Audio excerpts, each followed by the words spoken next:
పోరాడు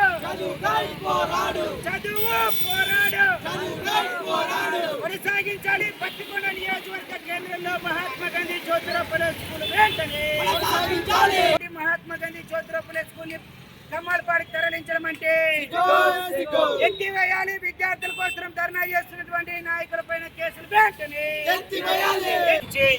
పత్తికొండ నియోజకవర్గ కేంద్రానికి ఈ రాష్ట్ర ప్రభుత్వము మహాత్మా గాంధీ గురుకుల పాఠశాలని ఏర్పాటు చేయాలని చెప్పేసి నిర్ణయం తీసుకొని ఇక్కడికి పత్తికొండ నియోజకవర్గ కేంద్రానికి తీసుకురావడం జరిగింది. అక్కడ ఉన్నటువంటి స్థానిక ఎమ్మెల్యే శ్యాంబాబు గారు తన స్వార్థం కోసము అక్కడ ఉన్నటువంటి వాళ్ళ సొంత గ్రామమైనటువంటి కమ్మాలపాడు పల్లె పట్టణంలో ఈ స్కూల్ని మహాత్మా గాంధీ జ్యోతిరావు గురుకుల పాఠశాలని ఏర్పాటు చేయాలని తాను రాజకీయంగా లబ్ధి పొందాలని చెప్పేసి అక్కడ ఏర్పాటు చేసుకోవడానికి తరలిస్తున్నాడు. దీన్ని ఏఐఎస్ఎఫ్ గా తీవ్రంగా ఖండిస్తా ఉన్నాము.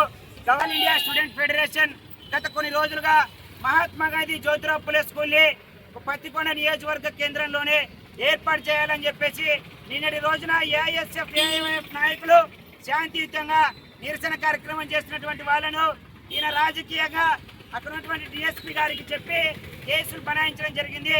విద్యార్థుల నాయకులకి కేసులేం కొత్త కాదు. విద్యార్థి సంఘానికి విద్యారంగాన్ని పరిరక్షించడం కోసం ఎక్కడికైనా వెళ్తాం, మిమ్మల్ని ప్రశ్నిస్తాం, నిలదీస్తాం. మేము మహాత్మా గాంధీ జ్యోతిరావు ఫులే స్కూలు పత్తికొండ నియోజకవర్గ కేంద్రంలో ఏర్పాటు చేసే వరకు మేము ధర్నాన్ని విరమించుకోమని చెప్పేసి హెచ్చరిక చేస్తున్నాం. మీరు